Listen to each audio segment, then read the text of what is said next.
Hi, this is Pearl and welcome to my channel. Today I have a process video for you using the Felicity Jane Gabby kit. This is the kit that is out for September of 2020 and I love these fall colors. I will say when I first started seeing it, I was like, oh, I don't know if I can work with these colors, but you know what? My layouts came out gorgeous. So I'm using the Distress Oxide in Mustard Seed, and I purchased these just to start playing with them. So I cut a piece of the floral paper that is 4 inches, and I know I'm going to put that on the right hand side and make a T type of a foundation. So I took the yellow and a blending sponge and I blended it all over because that's where I want my photo to lay. So you'll see here that I'm going to check. I'm also using the scallop edge that I fussy cut, and I want that on the edge of between the white paper and the floral paper. So I'm using my Kokuyo adhesive to put that down, and I'm going based off of the ruler guide that's on in the back. And then I'm using my ATG gun to put the 4-inch piece down, but you'll see here that it's uneven, so I do have to pick it up. Thank goodness for repositionable tape is what I say. So I'm repositioning that, and after I put that down, I'm going to put the 4-inch floral piece down.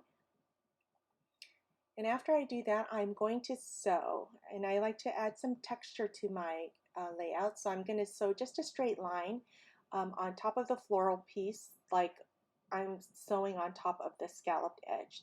And I'm just going to do a straight line there. After I do that, and I'm using white thread for this portion. Now, the wonderful thing about Distress Oxide I'm learning is that the way it interacts with water. So I took a paintbrush and I took some water and I splattered water onto the yellow portion that I had smeared onto the paper, and you'll see here that it gives extra dimension to the paper because where I put the water, it's lighter. So I'm letting that dry, and I did fussy cut a bunch of the the other 8 inches of this 4-inch on the right hand side. I fussy cut a bunch of flowers out, and I decided to add that to the bottom left hand portion of my layout. This way my layout is going to be a diagonal now instead of a T foundation. I did use my Stays On ink to stamp the date onto a label, and I did that because it's got a glossy finish, and so I need the Stays On to stamp on there so it doesn't smear. Now I went back and went through all my kids' photo albums and found where there were gaps in their pictures because I do not scrapbook in chronological order. So I am doing some old pictures now, and this is a picture of my son when he's 2. He's 11 years old now, so it's never too late to go back and scrapbook pictures. So I just wanted to scrapbook this cute picture of him, and I am backing my photo up with this salmon pink kind of color, and I don't worry about using florals or girly kinds of things with my sons because I tell my kids that these photo albums are for me, and once I'm dead they can pry them out of my cold dead hands and they can decide if they want to keep them or not, but I'm not making them these albums for them. This process is for me. It's a mental health thing for me. It's a great way for me to escape from reality and just go through memory lane. So you'll see here that I am layering my photo. I'm using the back of the gingham cardstock that has the large stripes, and I'm using that as part of my layering as well. And after I do that, I am using my Caterpillar Crop Pro for trimming that. I want to put some ruffles on the bottom of this, and that I love that this kit comes with that. I'm going to use the yellow one, and I'm sticking the edge onto the top portion of that plastic so that I can add 4 inches because this ruffle paper cut part is it is 6 inches long, so I only need to use 4 inches of it, and I only want a tail portion of it to show. I'm using my Tim Holtz scissors to cut a portion of that out, and I'm saving that just in case I want to use it for something else. And I'm sorry I'm not in screen here, but I'm ruffling up the edges of that. And I'm going to put that onto the bottom. I want to make sure that the ruffles show as well as the bottom portion of the last layer. So I'm going to go ahead and adhere that down. I'm using my ATG gun for this. I like to use my ATG gun when I'm scrapbooking 12 by 12 because I do use a lot more adhesive than when I'm using my, when I'm doing my Project Life album. I'm using Stampin' Up! Foam dimensionals to add extra dimension to the middle of the photos, or to the corners of the photos, I should say, so that they pop up a little bit.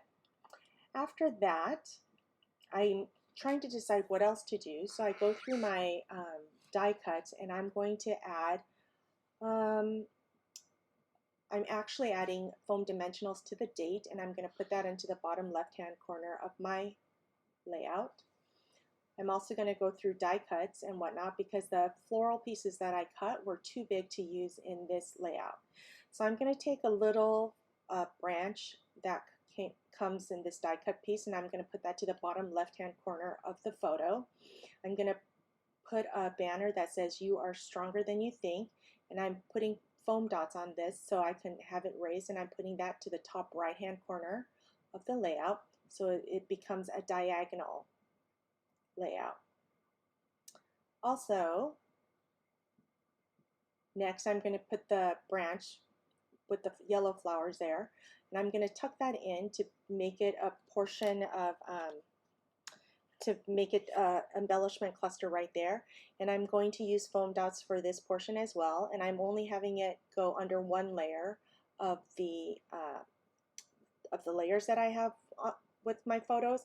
And then I'm going to take another chipboard piece. Now this is a lot thicker with the flowers, and I'm just going to stick that on using my Tombow Mono multi-adhesive, and I'm just going to put that right on top of the picture, yet it's going to make a V with the branch that I put on there. So that's going to be my second embellishment cluster, and then the bottom left will be my third. I'm trying to decide if I can use a bow for the top right, but it just doesn't look right. So I'm going through the rest of my embellishments to decide what else I want to put there. And I found a little mustard colored heart, so I'm going to put that right on that banner. And I'm using my Kokyo adhesive for that because I don't need it to pop up some more because the flag is popped up already. Now the stamp set that came with this kit, it was just perfect. And so I am going to use the stamp that says "Through challenges we bloom and grow." And I'm going to use that, put that on an acrylic block, and I decide to use my VersaFine Morning Mist for this one. So it's not black, and I do love gray. So I use a white eraser to get the debris off of the stamp because it's brand new. And then I'm using that to stamp right on the bottom of that picture next to the scalloped edge. So after I clean that with my stamp chamois, I'm putting my stamp away because I've been known to lose stamps even if they're over an inch big. So next I'm going to go and get my Nuvo drops. Oh, I forgot about my title. I'm counting to see how many letters will fit on top of the picture, and I end up titling this "Christian at 2." There's not much journaling I want to do because a lot of this is his story to tell and not mine, but yet I want a little reminder of the story.